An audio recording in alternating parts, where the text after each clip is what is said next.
नमस्कार दोस्तों, किस्से कहानियों की दुनिया में आपका स्वागत है।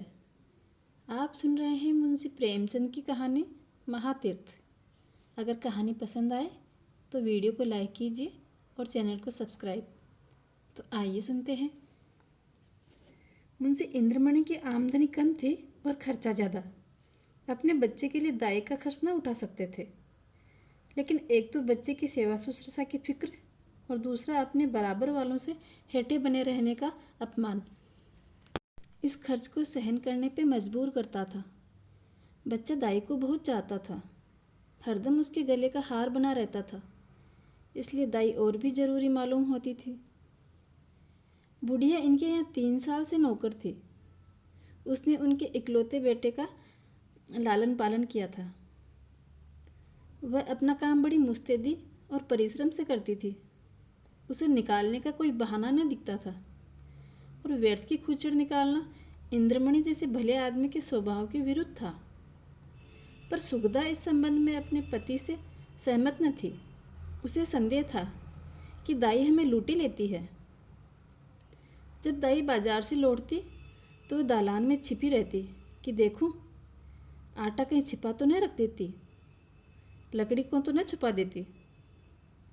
उनकी लाई हुई चीज़ों को घंटों देखती, पूछताछ करती, बार बार पूछती, इतना ही क्यों? क्या भाव है? क्या इतना महंगा हो गया? दाई कभी तो स्नेहात्मक प्रश्नों का उत्तर नम्रता से देती, किंतु जब कभी बहू जी ज़्यादा तेज हो जाती तो वह भी कड़ी हो जाती। वाद विवाद में घंटों लग जाते। प्राय नित्य यही दशा रहती और प्रतिदिन का नाटक दाई के अश्रुपात के साथ समाप्त होता था। दाई का इतनी सख्तियाँ झेलकर भी पड़े रहना सुगदा के संदेह को और भी पुष्ट करता था। उसे कभी विश्वास न होता था कि बुढ़िया केवल बच्चे के प्रेमवश पड़ी हुई है। वह बुढ़िया को इतनी बाल प्रेमशील नहीं समझती थी। संयोग से एक दिन दाई को बाजार से लौटने में जरा देर हो गई। सुगदा भरी बैठी थी। दाई को देखते ही त्योरियां बदल के बोली, क्या बाजार में खो गई थी? दाई विनयपूर्ण भाव से बोली, एक जान पहचान की मेहरी से भेंट हो गई थी, वह बातें करने लगी। सुगदा इस जवाब से और भी चिढ़ गई। बोली, यहाँ दफ्तर जाने को देरी होती है और तुम्हें सैर सपाटे की सूझती है। दाई ने इस समय दबने में ही कुशल समझी। बच्चे को गोद में लेने चली, पर सुगदा ने झिड़क के कहा, रहने दो, तुम्हारे बिना वह व्याकुल नहीं हुआ जाता। दाई ने इस आज्ञा को मानना आवश्यक न समझा। बहूजी का क्रोध ठंडा करने के लिए इससे उपयोगी और कोई उपाय न सूझा। उसने रुद्रमणि को इशारे से अपने पास बुलाया। वह दोनों हाथ फैलाकर लड़खड़ाता हुआ उसकी ओर चला आया। दाई ने उसे गोद में उठा लिया और दरवाजे की तरफ चली, लेकिन सुगदा बाज की तरह झपटी और रुद्र को उसकी गोद से छीन लिया। बोली, तुम्हारी यह धूर्तता बहुत दिनों से देख रही हूँ। ये तमाशे किसी और को दिखाइयो, यहाँ जी भर गया। दाई रुद्र पे जान देती थी और समझती थी कि सुगदा इस बात को जानते हैं। उसकी समझ में सुगदा और उसके बीच एक ऐसा मजबूत संबंध था जिसे साधारण झटके से तो तोड़ न सकते थे। यही कारण था कि सुगदा के कटु वचनों को सुनकर भी उसे ये विश्वास न होता था कि मुझे निकालने पे ही प्रस्तुत है। सुगदा ने ये बातें कुछ ऐसी कठोरता से कही और रुद्र को ऐसी निर्दयता से छीना कि दाई से सहन न हुआ। बोली, बहू जी, मुझसे कोई बड़ा अपराध तो न हुआ? बहुत तो पाव घंटे की देरी हो गई होगी। इस पर आप इतना क्यों बिगड़ती हो? तो साफ क्यों नहीं कह देती कि दूसरा दरवाज़ा देखो? नारायण ने पैदा किया है तो खाने को भी देगा। मजदूरी की अकाल न पड़ा है। सुगदा ने कहा, तो यहाँ कौन तुम्हारी परवाह करता है? तुम्हारे जैसी लोंडियाँ गली गली में फिरती हैं, दाइयों की कमी नहीं है। दाई ने जवाब दिया, हाँ, नारायण आपको कुशल रखे, दाइयाँ आपको बहुत मिलेंगी। मुझसे जो कुछ अपराध हुआ हो क्षमा कीजिएगा, मैं जाती हूँ। सुगदा, जाकर मर्दाने में अपना हिसाब करा लो। दाई, मेरी तरफ से रुद्र बाबू को मिठाइयाँ मंगवा के दे दीजिएगा। इतने में इंद्रमणि भी बाहर से आ गई। पूछा, क्या हुआ, क्या बात है? दाई ने कहा, कुछ नहीं बाबूजी, बहूजी ने जवाब दे दिया है, घर जाती हूँ। इंद्रमणि ने झुंझला के कहा, तुम्हें बैठे बैठे एक न एक खुचड़ सूझती ही रहती है।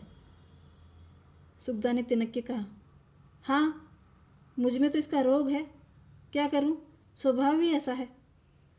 तुम्हें ये बहुत प्यारी है तो ले जाकर गले में बांध लो, मेरे यहाँ ज़रूरत नहीं इसकी। दाई घर से चली गई। आंखें डबडबाई हुई थी। हृदय रुक्मणी के लिए, रुद्रमणि के लिए तड़प रहा था। जी चाहता था एक बार बालक को लेके प्यार कर लो, पर यह अभिलाषा लिए हुए इसे घर से जाना पड़ा। रुद्रमणि दाई के पीछे पीछे दरवाजे तक आया, पर दाई ने जब दरवाज़ा बाहर से बंद कर दिया तो वह मचलकर ज़मीन पे लेट गया और अन्ना अन्ना कह के रोने लगा।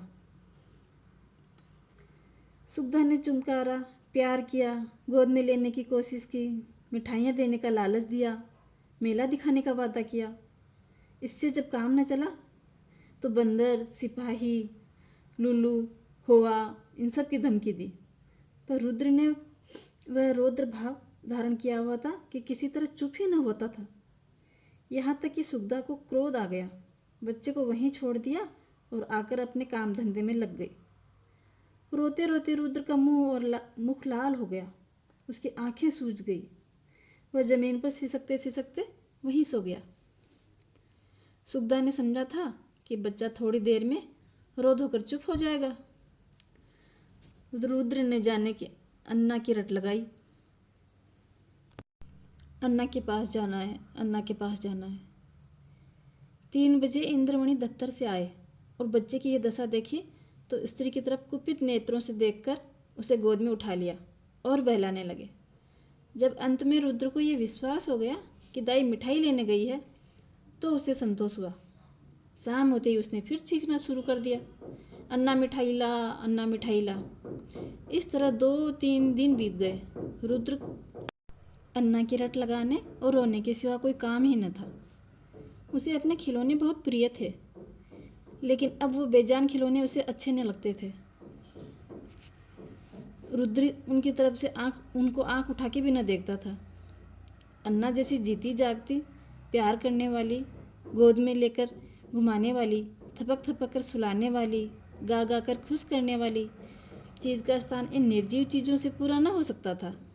वह अक्सर सोते सोते चौंक पड़ता और अन्ना अन्ना पुकार के हाथों से इशारा करता, मानो उसे बुला रहा हो।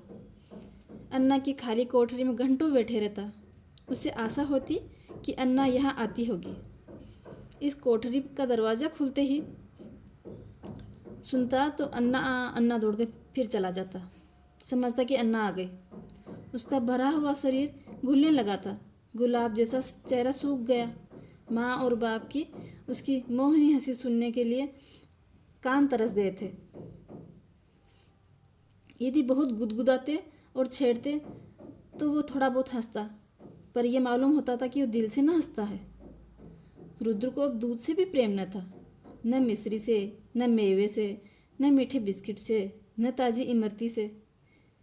इनमें मज़ा तब था जब अन्ना अपने हाथ से खिलाती थी। अब उनमें मज़ा न आता था। 2 साल का लहलहाता सुंदर पौधा मुरझा गया था। वह बालक जिसे गोद में उठाते ही नरमी गर्मी और भारीपन का अनुभव होता था, अब सूख के कांटा हो गया था। सुखदा अपने बच्चे की यह दशा देखकर भीतर ही भीतर कुढ़ती थी, अपनी मूर्खता पे पछताती थी। इंद्रमणि को शांतिप्रिय आदमी थे, अब बालक को गोद से लेकर अलग न करते थे। उसे रोज़ हाथ हवा खिलाने के लिए ले जाते, नित्य नए खिलौने ला के देते, पर मुरझाए हुए पौधे पर किसी तरह भी इसका कोई असर न होता था। दाई उसके लिए संसार की सूर्य थी। उस स्वाभाविक गर्मी और प्रकाश से वंचित होकर हरियाली को बाहर कैसे दिखाता। दाई के बिना रुद्र को अब चारों तरफ सन्नाटा दिखाई देता था। दूसरी अन्ना तीसरे ही दिन रख ली गई थी, पर रुद्र उसकी सूरत देखते ही मुंह छिपा लेता था, मानो वह कोई डरावनी डायन या चुड़ैल हो। प्रत्यक्ष रूप से दाई को न देखकर रुद्र अब उसकी कल्पना में मगन रहता था। अकेले बैठकर कल्पना किया करता था, अन्ना से बातें किया करता था। अन्ना कुत्ता भूखे, अन्ना गाय दूध देती, अन्ना उजला उजला घोड़ा दौड़े। सवेरा होते ही लोटा लेके दाई की कोठरी में जाता और कहता, अन्ना पानी। दूध का गिलास लेकर उसकी कोठरी में रखाता, कहता, अन्ना दूध पिला। अपनी चारपाई पे तकिया रख के चादर से ढक देता और कहता, अन्ना सोती है। सुगदा जब खाने बैठती तो कटोरियाँ उठा उठाकर अन्ना की कोठरी में ले जाता और कहता, अन्ना खाना खाएगी। अन्ना अब उसके लिए एक स्वर्ग की वस्तु थी, जिसके लौटने की अब उसे बिल्कुल भी आशा न थी। रुद्र के स्वभाव में धीरे धीरे बालकों की चपलता और सजीवता की जगह एक निराशाजनक धैर्य और एक आनंद विहीन स्थिरता दिखाई देने लगी थी। इस तरह 3 हफ्ते गुजर गए। बरसात का मौसम था, कभी बेचैन करने वाली गर्मी, कभी हवा के ठंडे झोंके, बुखार और जुकाम का जोर था। रुद्र की दुर्बलता इस ऋतु परिवर्तन को बर्दाश्त न कर सके। रुद्र को खांसी, जुकाम और बुखार हो गया। प्रभात का समय था। रुद्र चारपाई पर आंख बंद किए पड़ा हुआ था। डॉक्टरों का इलाज निष्फल हुआ। सुगदा चारपाई पर बैठी उसकी छाती में तेल की मालिश करती थी। इंद्रमणि विषाद की मूर्ति बने हुए करुणा रूप आंखों से बच्चे को देख रहे थे। इधर सुगदा से बहुत कम ही बोलते थे। इंद्रमणि को उससे एक तरह की घृणा ही हो गई थी। वे रुद्र की बीमारी का एकमात्र कारण उसे ही समझते थे। वह उसकी दृष्टि में बहुत नीच स्वभाव की स्त्री थी। सुगदा ने डरते डरते कहा, आज बड़े हकीम साहब को बुला ले, शायद उसकी दवा से फायदा हो जाए। इंद्रमणि ने काली गठाओं की ओर देखकर रुखाई से जवाब दिया, बड़े हकीम की नहीं, यदि धनवंतरी भी आए तो उससे भी कोई फायदा न होगा। सुगदा ने कहा, तो क्या अब किसी की दवा न होगी? इंद्रमणि, बस इसकी एक ही दवा है। सुगदा, तुम्हें तो बस वही धुन सवार है। क्या बुढ़िया आकर अमृत पिला देगी?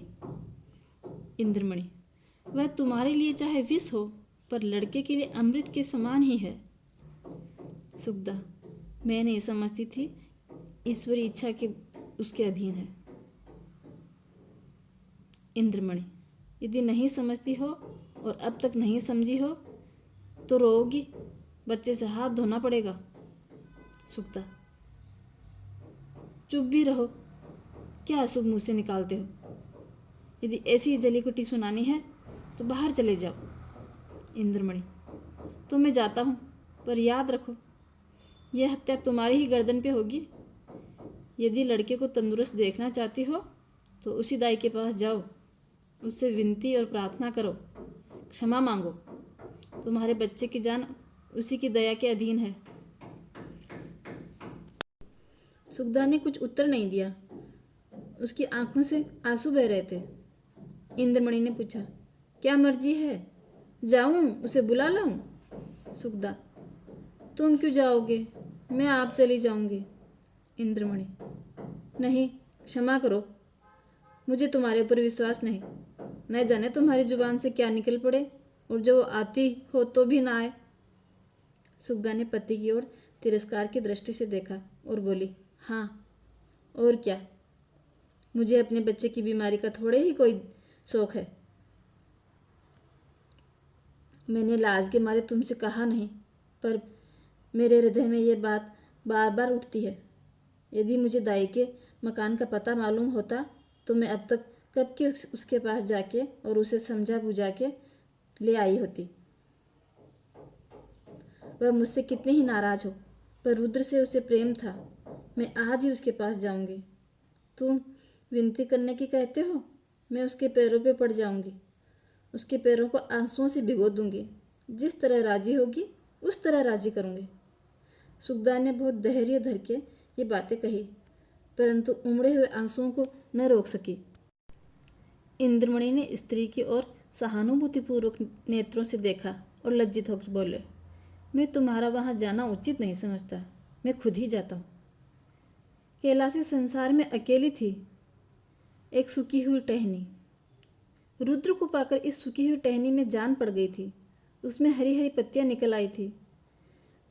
वह जीवन जो अब तक नीरस और शुष्क था, अब सरस और सजीव हो गया था।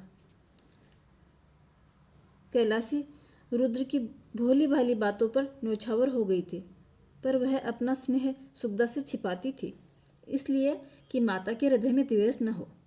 पर रुद्र के लिए माँ से छिपाकर मिठाइयाँ लाती, उसे गोदी में बिठा के प्रसन्न होकर खिलाती।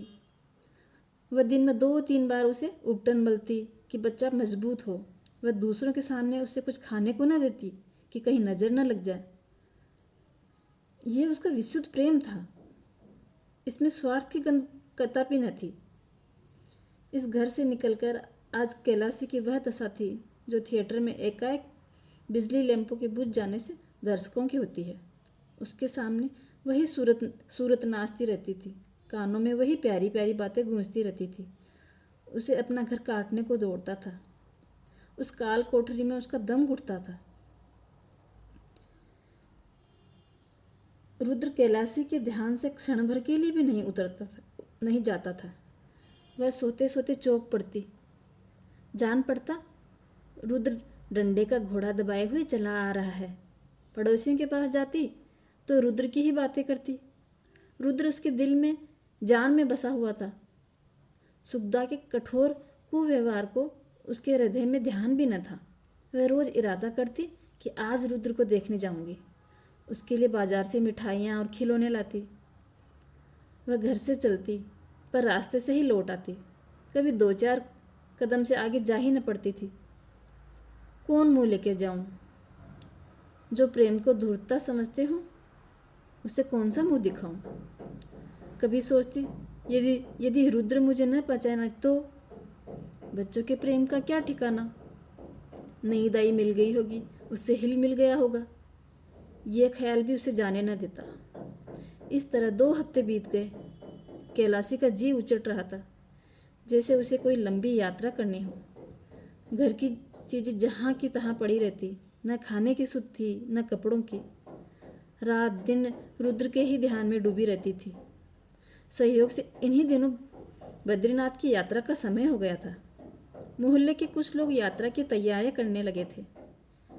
कैलाशी की दशा इस समय उस पालतू चिड़िया की सी थी जो पिंजरे से निकलकर फिर किसी कोने की खोज में हो। उसे विस्मृति का यह अच्छा अवसर मिला। यह यात्रा वह भी यात्रा के लिए तैयार हो गई।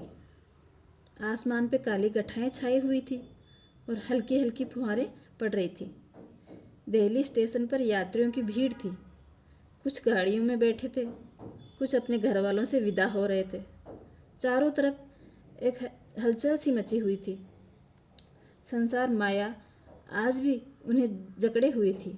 कोई स्त्री को सावधान करता था, धान कट जाए तो तालाब वाले खेत में मटर बो देना और बाग में कपास और गेहूं बो देना। कोई अपने जवान लड़के को समझाता, असमयों पर बकाया लगान की नालिश में देरी मत करना और 2 रुपये सैकड़े का सूद जरूर ले लेना। एक बूढ़े व्यापारी महाशय अपने मुनीम से कह रहे थे, माल आने में देर हो जाए तो खुद चले जाना, नहीं तो रुपये फंस जाएंगे। पर कोई कोई ऐसे श्रद्धालु मनुष्य भी थे जो धर्ममग्न दिखाई देते थे। वे या तो चुपचाप आसमान की ओर निहारते थे या माला फेरने में तल्लीन थे। कैलाशी भी एक गाड़ी में बैठी सोच रही थी, इन भले आदमियों को अब भी संसार की चिंता नहीं छूटती। वही वाणिज्य व्यापार, लेन देन की चर्चा। रुद्र इस समय होता तो वह भी बहुत रोता, मेरी गोद से कभी न उतरता। लौटकर उसे अवश्य देखने जाऊंगी। ईश्वर, किसी तरह गाड़ी चले, गर्मी के मारे सब व्याकुल हो रहे हैं। एकाएक उसने इंद्रमणि को बाईसाइकिल लिए हुए प्लेटफार्म पे आते हुए देखा। उसका चेहरा उतरा हुआ था और कपड़े पसीने से तर थे। वह गाड़ियों में झांक रहा था। कैलाशी केवल यह जताने के लिए कि मैं भी यात्रा करने जा रही हूँ, गाड़ी से बाहर निकल आई। इंद्रमणि कैलाशी को देखते ही लपक कर करीब आ गए और बोले, क्यों कैलाशी, तुम भी यात्रा को चले? कैलाशी ने सगर्व दीनता से उत्तर दिया, हाँ, यहाँ क्या करूँ? जिंदगी का कोई ठिकाना नहीं, मालूम नहीं कब आंखें बंद हो जाए। परमात्मा के यहाँ मुंह दिखाने का भी तो कोई उपाय होना चाहिए। रुद्र बाबू अच्छी तरह है ना? इंद्रमणि अब तो जा ही रही हो। रुद्र का हाल पूछ के क्या करोगी? उसे आशीर्वाद देती रहना। कैलाशी की छाती धड़कने लगी, घबरा के बोली, उनका जी अच्छा है ना? क्या हुआ? इंद्रमणि वह तो उसी दिन से बीमार है जिस दिन तुम वहाँ से निकली। 2 हफ्ते तक उसने अन्ना अन्ना की रट लगाए रखी। अब 1 हफ्ते से खांसी और बुखार है। सारी दवाइयाँ करके हार गए, कुछ फ़ायदा न हुआ। मैंने सोचा था कि चलकर तुम्हारी अनुनय विनय करके तुम्हें लिवा लाऊंगा। क्या जाने तुम्हें देखकर उसकी तबीयत संभल जाए। पर तुम्हारे घर गया तो मालूम हुआ कि तुम यात्रा करने जाती हो। अब किस मुंह से चल तुम्हें रोकूं? तुम्हारे साथ कौन सा सलूक ही अच्छा किया था जो इतना साहस करूं? फिर पुण्य कार्य के लिए निकली हो, उसमें क्यों बाधा डालूं? जाओ, उसका ईश्वरी मालिक है। आयु शेष है तो बच ही जाएगा, अन्यथा ईश्वर की गति में किसका क्या वश चला है। कैलाशी की आंखों के सामने अंधेरा छा गया। सामने की चीजें तैरती हुई मालूम होने लगी। हृदय भावी अशुभ की आशंका में दहल गया। हृदय से निकल पड़ा, हे ईश्वर, मेरे रुद्र का बाल भी बांका न करना। प्रेम से कैलाशी का गला भर आया। विचार किया, मैं कैसी कठोर हृदय हूँ। प्यारा बच्चा रो रो के हकलान हो गया और मैं उसे देखने तक न गई। सुगदा का स्वभाव अच्छा ना सही, इसमें बच्चे की क्या गलती थी। मैंने माँ का बदला बेटे से लिया। ईश्वर मेरा अपराध क्षमा करो। प्यारा रुद्र, मुझे क्या मालूम था कि उसे मुझसे इतना प्रेम है।